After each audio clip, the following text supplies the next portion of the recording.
You're watching the Varsity Zone Arizona family.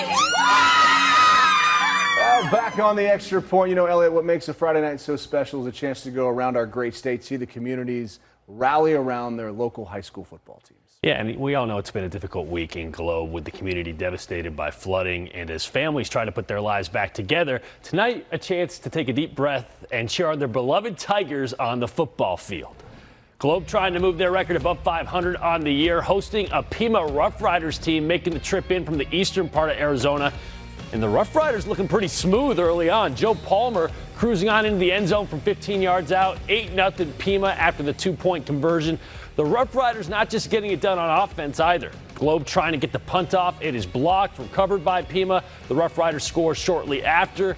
But give credit to Globe. They buckled down on defense, slowed down Pima in the second half, and in the end, Pima still wins it 42-0. But just playing this game, that's a big win for the Tigers and the Globe community. I mean, I think it was very emotional, like knowing everything that happened, and some of our teammates were affected, so I think that played a part in just the emotion of the game. It's really hard, just coming from all the destruction and stuff. And I'm just proud of our team for not giving up. The boys came out kind of flat. We talked to them in the halftime and told them to give us 24 more minutes, and they came up, and we only gave up 7 points second half. And they had a good defensive stand towards the end, and that's all you could ask for. We told the boys they need to play for the name that's on their chest, which is Globe. And they came out with a lot of community support, and as you can see, there's a lot of community members that were there watching these boys play today compete.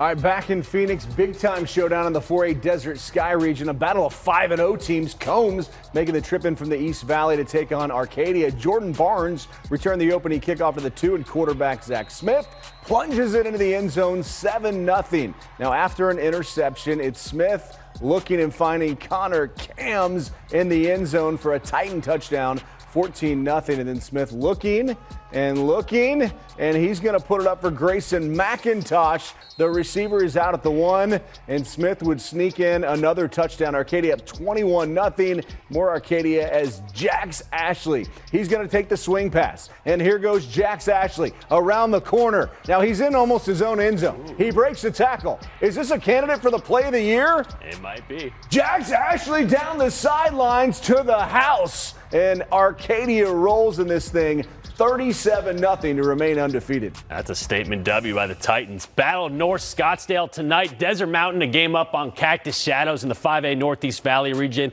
Midway through the first quarter, Kai Hassenjaeger knows what to do with it. The freshman in for 6. Desert Mountain on the board first. Then it's Easton Connor's turn. He's only a sophomore, so some young talent on the field for Desert Mountain. They're on top early, 14-0.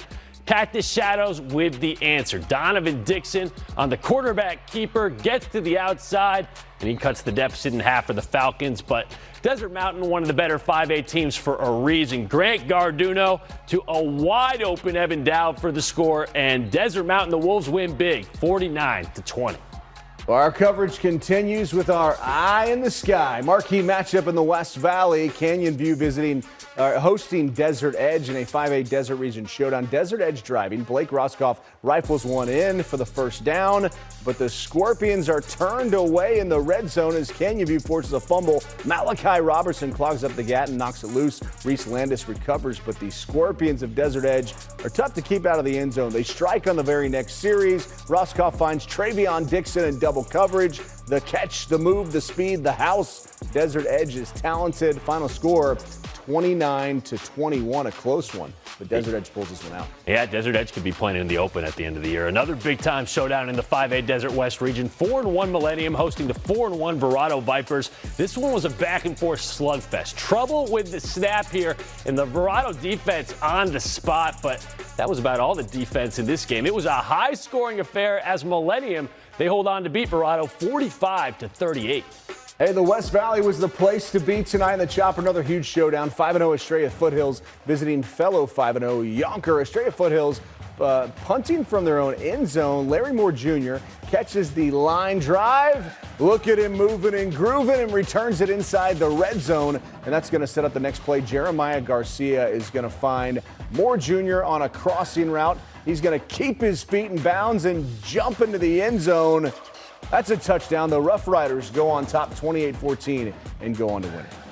And we finish way out west in Surprise Valley Vista, the Monsoon welcoming mighty Hamilton, making the trip in from Chandler. Huskies knocked in at the door. Sophomore quarterback Jack Scully on the goal line. Quick slant to fellow sophomore Roy Oliver, who basically all he does is catch touchdowns. His 18th of the year. Hamilton on the board.